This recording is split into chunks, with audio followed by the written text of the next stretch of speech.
अस्सलाम वालेकुम, मैं हूं कासिम अली। जावेद पब्लिशर्स बोलती किताबों के प्लेटफॉर्म से आपको खुशामदीद कहता हूं। आज का हमारा सबक है जीना उर्दू दर्जा अव्वल का हिस्सा 2 का सबक नंबर 3, मेरा घर मेरी जन्नत। सबक के बाद मशक तरतीब जाती है जिसमें सवालात पूछे जाते हैं। उस मशक का तरतीब देने का मकसद ये होता है कि क्या बच्चों को सबक याद है, क्या वो पूछे जाने वाला सवाल उसका जवाब देने के काबिल है या नहीं। तो चलते हैं मशक की तरफ। पहला सवाल है, सवालात के मुख्तसर जवाब लिखें। अलिफ, आलिया कौन सी जमात में पढ़ती है? आलिया पहली जमात में पढ़ती है। बे, आलिया के घर के सामने क्या है? जवाब, आलिया के घर के सामने एक बाग है। जीम, क्या आप अपने घर को साफ़ रखते हैं? जी हाँ, हम अपने घर को साफ़ रखते हैं। सवाल नंबर 2 है, सबक के मुताबिक दुरुस्त जवाब की मदद से खाली जगह पुर करें।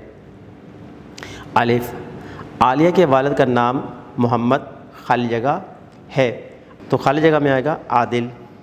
बे, आलिया के घर में खाली जगह कमरे हैं 4। जीम, आलिया के घर में सब खाली जगह रहते हैं मिलजुल कर। सवाल नंबर 3 है, आपस में बातचीत करें और बताएं कि आप किन कामों में अपने अम्मी अब्बू का हाथ बटाते हैं। ये सवाल जो है बच्चों से पूछा जाए और बच्चों से कहा जाए कि बच्चों, आप घर में अपनी अम्मी और अपने अब्बू के जो मसरूफ़ियात होती हैं उनमें किन किन मसरूफ़ियात में या कामों में उनका जो है वो हाथ बटाते हैं, उनकी मदद करते हैं। इससे ये होता है कि बच्चों को वो काम करने का सलीका भी आ जाता है। तो असातिज़ा कराम इसका एहतमाम किया करें, बच्चों से पूछा करें कि घर में वो कैसे जो है वो रहते हैं या उनका जो है वो सलूक कैसे होता है, वो कैसे अपने वालिदैन के साथ जो है वो उनके कामों में मदद करते हैं और उनके जो है वो काम मानते हैं। सवाल नंबर 4 है, एक दूसरे से पूछें कि वो अपने इस्तेमाल की चीज़ों यानी किताबों और खिलौनों वगैरह की हिफाजत किस तरह करते हैं। ये भी पूछें कि इस्तेमाल की चीज़ों की हिफाजत क्यों ज़रूरी है। ये भी सवाल पूछने वाला है बच्चों से, क्योंकि बच्चे खिलौनों से खेलते भी हैं और किताबों से पढ़ते हैं, तो उन्हें किताबें कैसे रखनी चाहिए। सवाल पूछने के बाद असातिज़ा कराम उनको नसीहत करें कि बेटा बैग में से वही किताब निकालें जिसका आपने मुताला करना है। सारी किताबें निकाल कर बैग रखने से किताबें ख़राब भी हो जाती हैं। फिर उसी तरह पढ़ने के बाद जो है वो किताब को बड़े जो है वो एहतमाम के साथ जो है वो बैग के अंदर रख दें। अगर आप शार्पनर जो है वो आपके पास है, पेंसिल है और कुछ लिखना चाहते हैं, तो शॉर्प करने के बाद जो बुरादा होता है वो किसी जो है डस्टबिन वगैरह में फेंक दे। फ़र्श पर ना फेंके, इससे गंदगी फैलती है।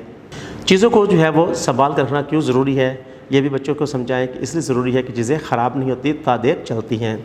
सवाल नंबर 5 है, इन लफ्ज़ों नामों का एक एक हर्फ कहीं गुम गया है, हरूफ तलाश करके लफ्ज़ों को मुकम्मल करें।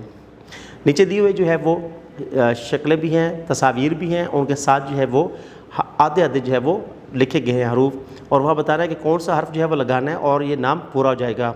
यानी ये पहले हाथी के में से हेक जो है वो हज़फ कर दिया गया है, आगे अलिफ थे छोटी अथी लिखा हुआ था, हे डालने से हाथी बन जाएगा। इसी तरह 4 और इसमें जो है चाँद के जगह में नून हज़फ है तो 4 नून डाल दें तो चाँद बन जाएगा। इसी तरह सोफ़ा में फ़े हज़फ है, बिल्ली में लाम हज़फ है, तितली में ते हज़फ है, मछली में मीम हज़फ किया गया हुआ है यानी गुम हो गया हुआ है, उसको साथ मिलाने से लफ्ज़ जो है बन जाएगा। वीडियो देखने का बहुत बहुत शुक्रिया। अपना बहुत सारा ख्याल रखें, जुड़े रहें बोलती किताबों के साथ।